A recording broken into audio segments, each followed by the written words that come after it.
warahmatullahi wabarakatuh. Selamat sejahtera bagi kita semua. Selamat pagi saya ucapkan kepada Bapak atau Ibu dosen. Selamat pagi juga untuk teman-teman semua. Perkenalkan kami dari kelompok 3 dari kelas 2. Dengan Prodi D3 Kebidanan Medan semester 3. Video kali ini kami akan membahas secara singkat tentang preeklamsia dan eklamsia. Tugas ini kami penuhi untuk memenuhi nilai kami pada mata kuliah asuhan kebidanan kehamilan Oleh ibu dosen kami yaitu Ibu Arita Boru Sembiring. Sebelum memulai topik kami, saya akan memperkenalkan anggota dari kelompok kami. Nah, saya sendiri Lydia Maria, dan ini teman-teman saya. Ada Juni Lasmaria, Karisma Eka, Kofifan Nurrahman, Lydia Natalia, Michelle Tarigan, Natalia Elizabeth, Nadita Nirwana, Nur Fadilah, dan Sevina Anissa. Berikut pemaparannya. Preeklamsia dan eklamsia termasuk salah satu penyebab kematian ibu dan bayi yang tinggi terutama di negara berkembang. Kematian akibat eklamsia meningkat lebih tajam dibandingkan pada tingkat preeklamsia berat. Kejadian preeklamsia dan eklamsia bervariasi loh di setiap negara, bahkan di setiap daerah.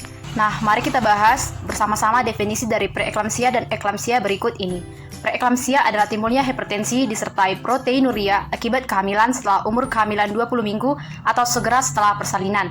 Gejala ini dapat timbul selama 20 minggu bila terjadi penyakit trofoblastik. Preeklamsi adalah kelainan akut pada wanita hamil dalam persalinan atau nipas yang ditandai dengan timbulnya kejang atau koma sebelum wanita tadi menunjukkan gejala-gejala preeklamsia. Etiologi penyakit ini sampai saat ini belum diketahui dengan pasti karena banyak teori-teori yang ditemukan para ahli yang mencoba merangkum penyebabnya.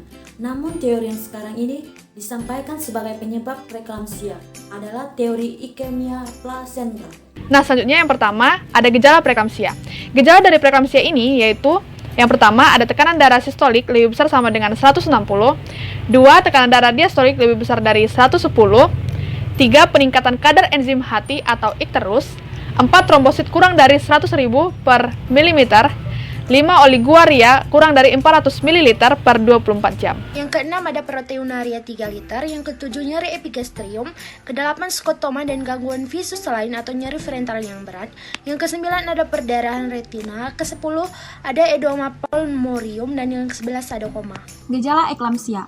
Pada umumnya, kejangan didahului makin memburuknya eklamsia dan terjadinya gejala-gejala nyeri kepala di daerah frontal, gangguan penglihatan, mual keras, nyeri di epigastrium, dan hiperrefleksia.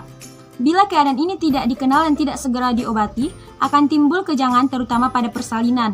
Bahaya ini cukup besar. Komplikasi akibat preeklamsia dan eklamsia. Komplikasi yang terberat adalah kematian ibu dan janin. Bukan itu saja, terdapat komplikasi lainnya yaitu seperti solusi plasenta. Komplikasi ini terjadi pada ibu yang menderita hipertensi akut dan lebih sering terjadi pada preeklamsia. Yang kedua, hipofibrinogenemia pada preeklamsia berat. Yang ketiga, hemolisis.